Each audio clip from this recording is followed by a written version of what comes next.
our first aerated confectionery. The most popular aerated confectionery is a marshmallow. So this is usually the students' most fun day because they've never had a homemade marshmallow before. And once you eat these, you're never gonna buy a store-bought marshmallow again because they're actually quite easy. As long as our sugar cooking syrup is beautiful, we'll never run into a problem. So there's a couple of set ingredients that we need to talk about when we do a marshmallow. So first we have our sucrose, or our granulated sugar.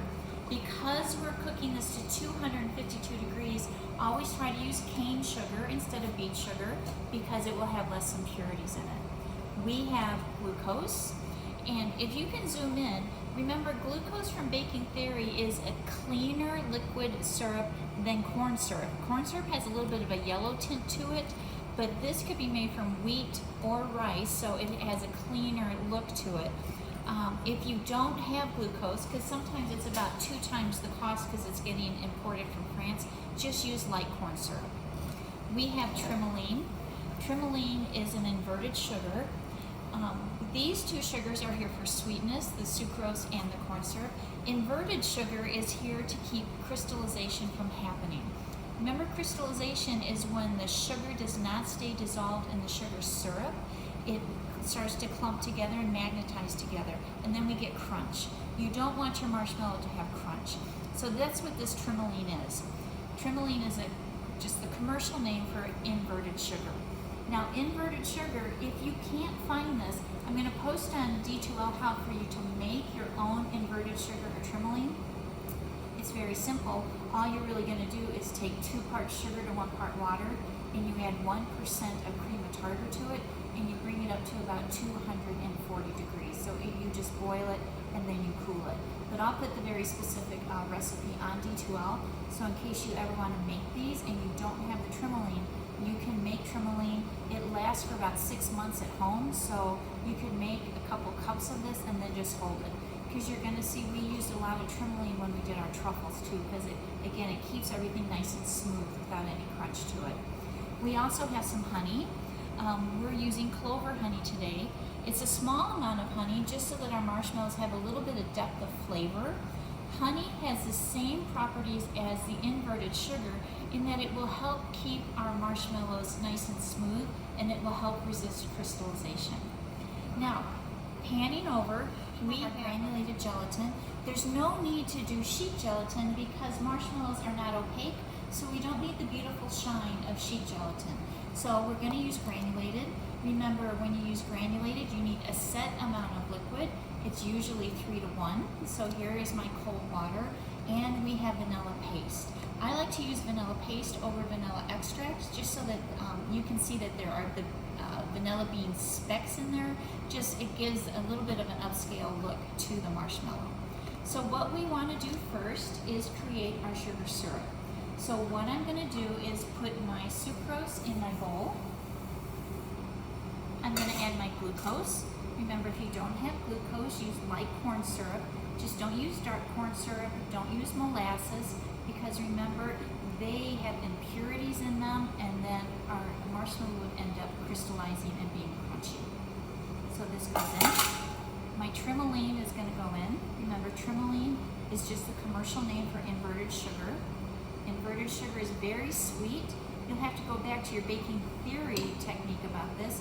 Inverted sugar has a sweetening power of about 120% as opposed to granulated sugar. And remember, we're adding that so we don't get crystallization in our sugar syrup. We're adding honey for flavor.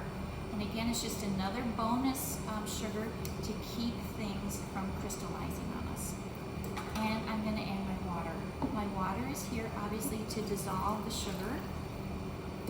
And before I introduce heat, maybe we can pan in, and you can see I really have to dissolve everything together. But going back to making Italian meringue technique, to prevent crystallization, we can't have any sugar molecules clinging to the side of the saucepan. I know you remember that because we've made Italian meringue a couple times already this semester. So you can see I have a pastry brush and some cold water. And once I get this all the way mixed, I'm going to brush down the sides of my pan, and then I'm not going to stir anymore. because remember, all it takes is one sugar crystal from the side of the pan to fall into my sugar well, and I can get crystallization. Remember, when you do this, try not to have the pastry brush hit the surface of the sugar in the water, because then impurities could get into my batch. So I want to do this. I'm going to do this one more time right before it gets to the boiling point, just in case something's splattered up. So I have a little bit up here, and at this point it doesn't matter how much water I use to brush down the sides, because remember, when we cook a sugar syrup, the temperature will not rise till the water evaporates out anyway. So if I add too much during this washing time, it's going to be absolutely fine, because the temperature won't rise until the water evaporates out. So I can't add too much water is what I'm trying to stress. We talked about when we did Italian meringue, the faster we cook a sugar syrup, the less chance of crystallization we get. So my heat is on high, okay? Now, I'm just gonna let this start to cook. I'm gonna go up to 252 degrees. This is called hard ball stage, because when we did Italian meringue, we went to soft ball stage, and that left it very gummy. We need to go a little bit higher, so just 12 degrees higher than we went for Italian meringue, so we get chew. So this will just make it chewier, which is what you want for the marshmallow. Now, as this is starting to cook, I'm not going to put the thermometer in because I'm going to wait till it comes to the boiling point. There's no sense to add it in now. We talked about this with buttercream, because sugar could collect around the pearl. So you won't see me add this until this comes up to the boiling point. But while this is just going, I want to talk about aeration, since this is our first aerated convection. So there's two ingredients that you put into a product to make it aerate. The first is an egg white. Egg white is all protein. During the whipping, it can grab moisture, it grabs air, and that's why Italian meringue fluffs up so much. That is one way to make a marshmallow. It's based off of Italian meringue, and then they just thicken it with gelatin or pectin. What I want you to know is a marshmallow that's made with Italian meringue has a shorter shelf life, because it is egg whites, and then my shelf life is only a couple days, because I have egg whites now sitting at room temperature. What most commercial places use, they use straight gelatin and the sugar syrup. Gelatin, we know, is also a protein. During the whipping cycle, you'll notice this is a lot of gelatin. We do that so it's replacing an egg white, so that during the motion of aeration, when it's on the machine, gelatin, as the protein, also has the power to trap and keep air into it. And you're going to see this once I start to add it and we start whipping. It really is going to cling to the air, and I'm really going to get a lot of volume. My simple syrup will actually almost triple in volume once the gelatin goes in, because that's how much air we're whipping into it. I'm not going to bloom my gelatin yet until I get this up to almost boiling, and right before it comes off the stove. I could do it now, but there's no sense into it, and it gives my mind something to do while the sugar syrup is on the machine. Now, in relation to my vanilla extract, remember, we don't add this on right now because this is an impure product and it can cause crystallization. So this is actually going to go into the marshmallow once it's on the KitchenAid machine. So don't let me forget this, but this will go on after. I don't want to cause crystallization, and I don't want to evaporate out my flavor. So flavoring agents always go on off the heat. Now, if I wanted to make a raspberry marshmallow, if I want to do a coconut pina colada, I would need to cook out whatever flavoring agent I'm adding to the consistency of this vanilla extract. Too much liquid, and it fights the thickening power of the gelatin. So if I was going to do, let's say, a strawberry one, I would take strawberry puree. I would reduce all the moisture out till it looks like a strawberry jam. There is a store downtown Chicago, Michigan Avenue, that's all they sell are these big marshmallows. So when you see them, you're going to say, oh my goodness, chef, these marshmallows are so thick. But this is the common way to sell them when it's in a confectionery shop. So we're going to cut them in quite large squares. We might dip some in chocolate after they set, depending how much time we have. So we'll finish these a couple different ways in class. But no, the ones we make today, we're going to cut them in big squares, like a 2-inch by almost an 1.5 inch tall marshmallow. They're great for s'mores. They're great just to put right next to the brownies when you're displaying them at the pastry shop. If you've ever seen Williams-Sonoma catalog at wintertime, they sell 8 marshmallows. I believe this 8 marshmallows for about $19. The food cost is minimal. And if you want, you could go on the website right after you watch this video, because I know you're going to watch the end of the video. You can see how much people sell these marshmallows for. It's quite fascinating. So I'm at a boiling point. I need to wash down one more time. And then I'm going to go ahead and put in my thermometer. And I have set my timer to 252. And so now I'm just in the process of boiling. But at some point, can you see inside the bowl? You can see some scum starting to form. That's because honey does have a little impurity added to it. It's not a lot, so I'm just going to skim this off, just like we did with the Italian meringue. I'm going to put it in my bowl of water just to rinse off my spatula. And again, if I see anything else forming, I'm going to just skim off any scum. Okay, so now I'm playing the waiting game, so I'm just going to wait for this to hit 252, and then I'll take us to the next step.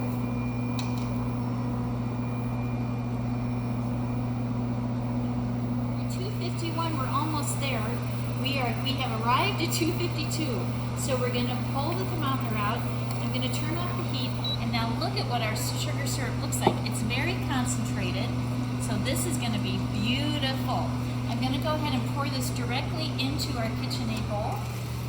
But now we need to go back to gelatin theory. We know that gelatin does not like to go any higher than 212 degrees or it loses its thickening power. So I'm going to put my thermometer in. I'm going to raise the bowl, and then look what I'm going to do.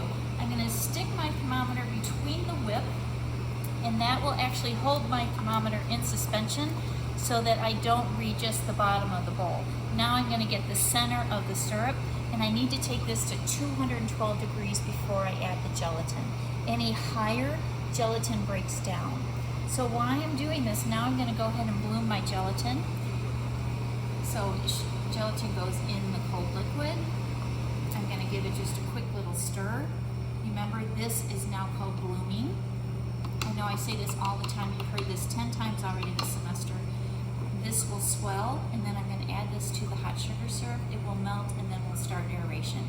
So all we're doing now is waiting for this to collapse and go down to 212 degrees, and then I'll add my gelatin. You'll see it melt instantly. We'll start our aeration, and then we'll add our vanilla. But what I've done in the meantime is I have gone ahead and I prepped my pan. So I lined it with some parchment paper. You can see how thick we're going to make these. I sprayed it with a little pan spray, and now what I'm going to do is dust this with a mixture of cornstarch and powdered sugar. In case you've ever, when you feel a marshmallow and you feel it's kind of gritty on the surface, that's the cornstarch. The cornstarch absorbs moisture so that our marshmallow doesn't get gummy. So when you feel that, that's just cornstarch with the powdered sugar to keep it sweet, because no one wants to eat straight cornstarch. So this is an equal mixture of cornstarch and powdered sugar. So now my tray is ready. I'm just going to wait for this to hit 212. I'm going to add my gelatin. I'm going to start my whipping. The nice thing is this gelatin is so strong, aeration will only take about 3 to 4 minutes on the machine. The marshmallow will still be a little bit warm, because we don't want to whip it till it's completely cool like we do Italian meringue, because then we'll have a hard time getting it out of the KitchenAid into the pan and spread it smooth. So we still want it to be warm. It'll be about 120 degrees when it comes off of the mixer, and then we'll get it right into the pan. So again, I'm just waiting for 212. Gelatin goes in, because gelatin does not like temperatures higher than 212. We'll start mixing, and then we'll get it into the pan. Okay, so we're at 212. So my next step, let's zoom in. I'm going to add my gelatin so you can see it's completely bloomed. And right on the surface, you can see that it's going to start to melt. Can you see into the sugar syrup? Okay, so here we go. The rest is in. I'm going to turn the speed on just to 2 right away, and you'll see, oh, gosh, electricity would be nice. Give me commercial break. Here we go. You guys love it when I make mistakes like this. Okay. So I'm just going to turn on the speed, and you can see it's starting to melt the gelatin. Do you see that foam? That's the gelatin melting. So I'm just going to make sure it's completely melted, which it is. And now I'm going to increase. Look at all the steam coming off. So now you know the gelatin is really melted. This is the point, guys. Once the gelatin has melted, I'm introducing the air. This is why it's called an aerated convection. The protein in that gelatin is absorbing the air that I'm whipping into it, and that's going to lighten this sugar syrup, turn it fluffy, and because we took it to 252, that's where I'm going to get that nice chew from the marshmallow. So I can see it's starting to get a little foamy, so I'm going to increase the speed up to high. I'm not going to add the vanilla till I see that it starts to become white. That means that my marshmallow is starting to cool off so that I don't evaporate out all my flavor. So this is going to mix about 1.5 minutes. You'll start to hear slapping noises. When you hear the slapping, you know that the protein is really working in the gelatin. It will start to turn pure white, and it will start to look fluffy, just like marshmallow fluff. So we have just about 1.5 minutes. You can see the color is changing already. The steam has stopped. So now is when the gelatin is starting to absorb the air. If I were to touch the bottom of the bowl, it's really still quite hot, but I know it is starting to cool off, and as it cools, that's when the gelatin does its work.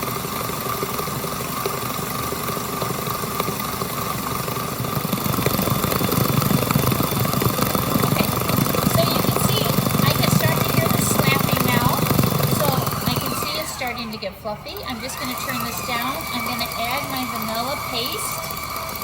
And this is when I would add any other type of puree or coffee syrup, if I was going to do a coffee marshmallow. If I was going to do like a coconut, anything with an inclusion in it, that gets folded in at the very end. Because right now it would just get clogged up inside of the whip. So I need both inclusions get folded in at the very end. Okay, so I'm going to go back up in speed.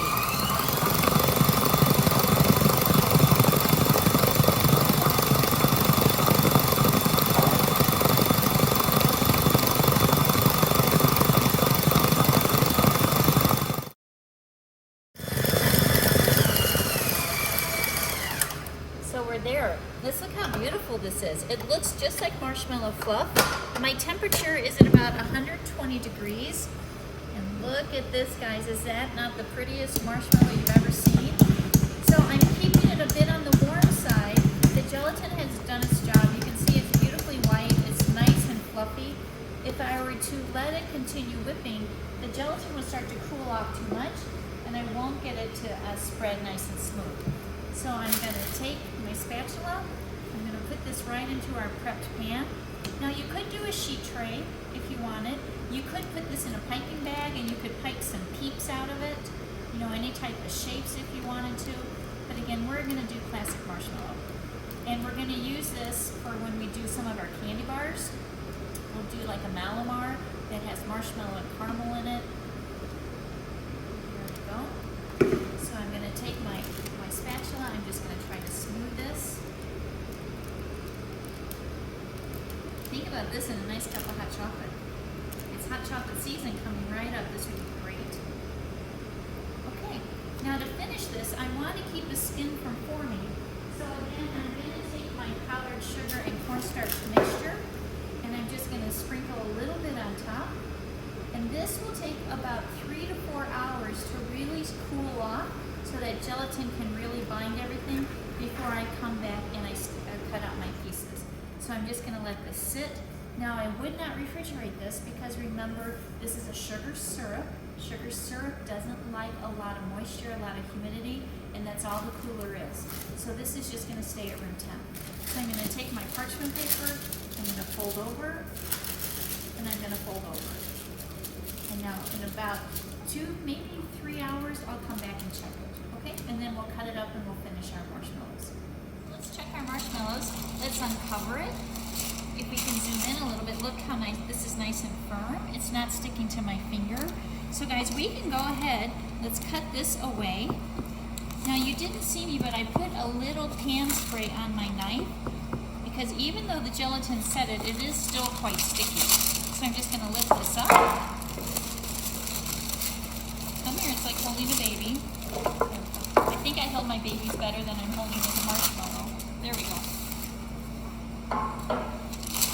And what we want to do is we want to portion control this. So let me just cut this away. If you have to, either again spray your fingers or put a little bit of the dusting cornstarch and powdered sugar on your hand. I just want to peel this away. And look at our nice marshmallow. Okay, we're going to take our roller cutter and we're going to just mark 2 by 2 squares. So I'm just going to kind of roll this right over just so I can see my lines. So we're going to end up with about 12 marshmallows out of this batch. I'm going to have a little bit of edges here. That's the part that I'm going to save for our candy bars.